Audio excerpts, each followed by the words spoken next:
পোনপ্ৰথমে কোকৰাঝাৰ স্থিত আমাৰ সকলো সাংবাদিক বন্ধুসকলক ধন্যবাদ জনাইছোঁ। এই কেন্দ্ৰীয় কাৰ্যালয়ত দুটা প্ৰধান বিষয় লৈ আমি এই প্ৰেছ মিট আমি আয়োজন কৰিছোঁ। আৰু ইয়াৰ প্ৰথমটো কথা হ'ল যে যোৱাকালি অসমৰ শিক্ষা বিভাগৰ যোগেদি বৰ্তমান কোভিড পৰিৱেশত বা কৰোনা ভাইৰাছৰ কাৰণে হাইস্কুল আৰু হাই মাদ্ৰাছা লগতে আসাম হায়াৰ ছেকেণ্ডাৰী কাউন্সিলৰ দ্বাৰা অনুষ্ঠিত হায়াৰ ছেকেণ্ডাৰী ফাইনেল এক্সাম এইটো বাতিল কৰা যেটো কৰা হৈছিল। আৰু তাৰ পিছত দুটা উচ্চস্তৰীয় এক্সপাৰ্ট কমিটি গঠন কৰি দিয়া হৈছিল।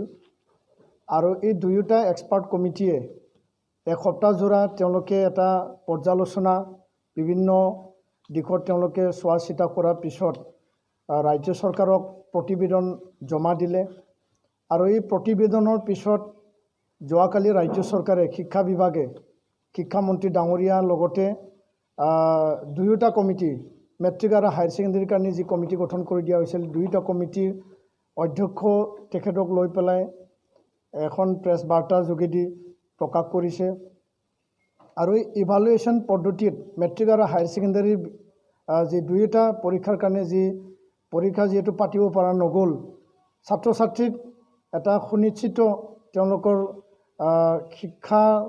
যি শৈক্ষিক পৰিৱেশ আৰু তেওঁলোকৰ শিক্ষাৰ জীৱন বা তেওঁলোকৰ যি ফিউচাৰ কেৰিয়াৰটো দিবৰ কাৰণে যি এটা পদ্ধতি তৈয়াৰ কৰিছে, এইটো CBSE আৰু বিভিন্ন পৰীক্ষাৰ পদ্ধতিবিলাক বা ইভালুৱেশ্যনৰ পদ্ধতিবিলাক চোৱা চিতা কৰি তেওঁলোকে তৈয়াৰ কৰিছে বুলি কৈছে। আৰু এই ক্ষেত্ৰত যিহেতু কোনো ব্যৱস্থাই নাছিল আৰু ৰিজাল্ট কেনেকৈ দিব, ইভালুৱেশ্যন কেনেকৈ কৰিব, সেই ক্ষেত্ৰটো লৈ পেলাই বিপাঙত পৰিব লগা হৈছিল। স্কুল বেছ যিবিলাক ৰেকৰ্ড, আগৰ পৰীক্ষাবিলাকৰ যি ৰেকৰ্ড, ক্লাছ 9ৰ কথা কোৱা হৈছে, তাৰপিছত টেষ্ট এক্সামৰ কথা কোৱা হৈছে, বিভিন্ন প্ৰেক্টিকেল মাৰ্কৰ কথা কোৱা হৈছে, মেট্ৰিক পৰীক্ষাৰ বাবে বা স্কুলক কিছু নম্বৰ তেওঁলোকক মানে দিবৰ কাৰণে অধিকাৰ দিয়া হৈছে। হায়াৰ ছেকেণ্ডাৰীৰ ক্ষেত্ৰতো ক্লাছ 10ৰ পৰীক্ষাৰ পৰা আৰু টেষ্ট আৰু বিভিন্ন প্ৰেক্টিকেল আৰু বিভিন্ন যিবিলাক ইণ্টাৰনেল এছেছমেণ্টবিলাকৰ পৰা পদ্ধতি লৈ পেলাই তৈয়াৰ কৰা হৈছে। এই ক্ষেত্ৰত আমাৰ নিখিল বড়ো ছাত্ৰ সন্থাৰ তৰফৰ পৰা একো ক'ব লগা নাই। আৰু যি পেপাৰ 5 যি লেংগুৱেজৰ কাৰণে 50 মাৰ্কছৰ কাৰণে যি দিয়া হয়, আজি বড়ো ভাষা 8th শ্বেডিউলত অন্তৰ্ভুক্ত হ'ল। অসম চৰকাৰে দ্য গেজেট মানে আসাম এই ৰাজ্যপালৰ অধিসূচনাৰ যোগেদি এইটো অসমৰ সহযোগী ৰাজ্যিক ভাষা এছ'চিয়েট অফিচিয়েল লেংগুৱেজ হিচাপে এইটো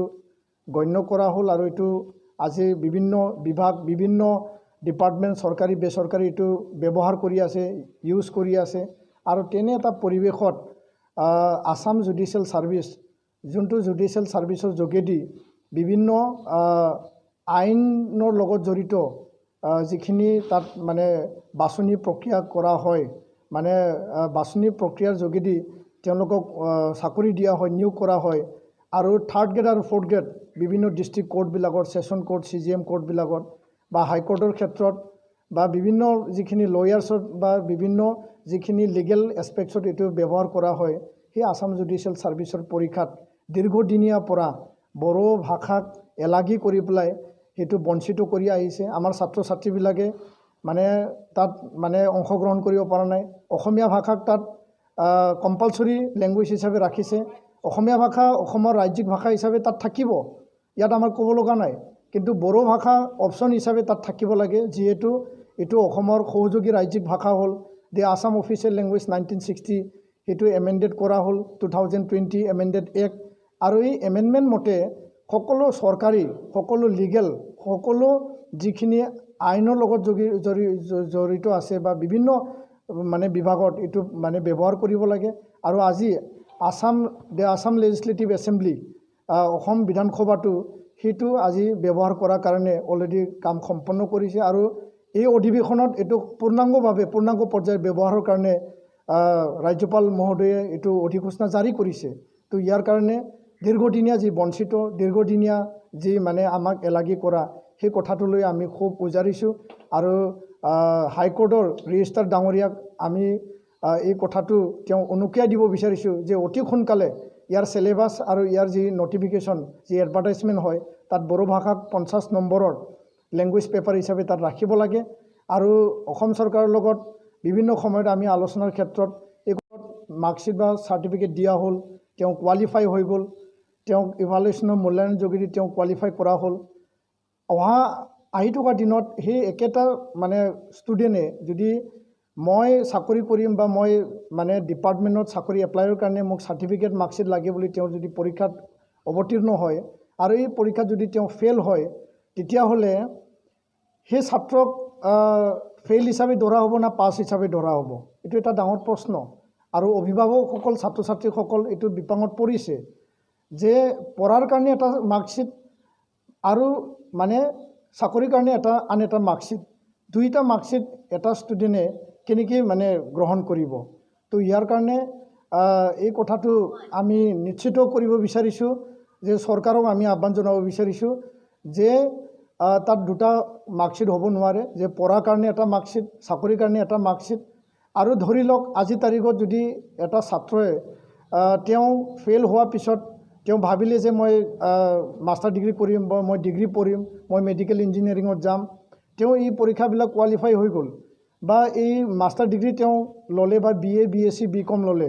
MA MSc MCom ল'লে MCom ল'লে তাৰপিছত যদি কেতিয়াবা তেওঁ চাকৰি কৰিব মন যায় তেওঁ যদি এপ্লাই কৰিব মন যায় তাৰ যদি কেণ্ডিডেটটো সেইটো কোভিড চাৰ্টিফিকেট তেওঁ মূল্যায়নৰ পিছতহে ৰিজাল্ট দিয়া হৈছিল তেওঁ মানে প্ৰকৃত ফিজিকেল এক্সামত বহা নাছিল সেই বুলি যদি ৰেজেক্ট কৰি দিয় তাৰ ভৱিষ্যত জীৱনৰ কি অন্ধকাৰ নামি আহিব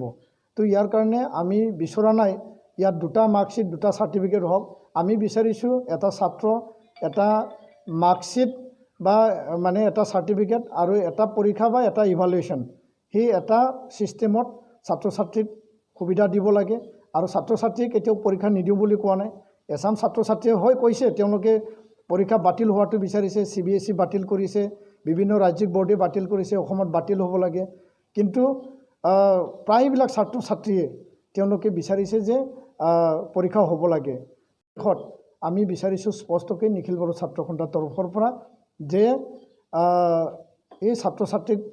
যাতে বঞ্চিত নহয় তেওঁলোকে যাতে বেয়া পৰিৱেশত ভুগিব লগা নহয় তাৰ কাৰণে আমি বিচাৰিছোঁ যে 5 নম্বৰ পইণ্টটো চৰকাৰে বিবেচনা কৰি পেলাই এইটো ৰিভিউ কৰিব লাগে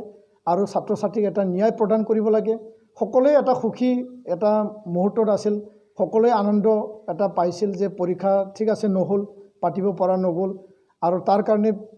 মানে বিকল্প মূল্যায়ন পদ্ধতি অল্টাৰনেটিভ ইভালুৱেশ্যন পলিচি তৈয়াৰ কৰা হ'ল উচ্চস্তৰীয় কমিটিৰ দ্বাৰা কিন্তু আজি তাৰিখত এই নটিফিকেশ্যনৰ যোগেদি 5 নম্বৰ পইণ্টটো লৈ পেলাই যোনটো অমানিশা যোনটো অন্ধকাৰ নামি আহিছে ইয়াক লৈ ছাত্ৰ ছাত্ৰী গাৰ্জেনৰ সকলৰ মাজত যথেষ্ট মানে এটা প্ৰশ্ন আৰু যথেষ্ট এটা শংকা আজি তাৰিখত হৈছে তো ৰাজ্য চৰকাৰে সেই বিষয়টো লৈ গুৰুত্ব সহকাৰে ল'ব লাগে আৰু এটা পৰীক্ষা এটা ছাত্ৰ এটা ইভালুৱেশ্যন আৰু এটা ৰিজাল্ট সেই পদ্ধতিৰে অসম চৰকাৰে এইটো আগুৱাব লাগে বুলি আমি দাবী জনাইছোঁ।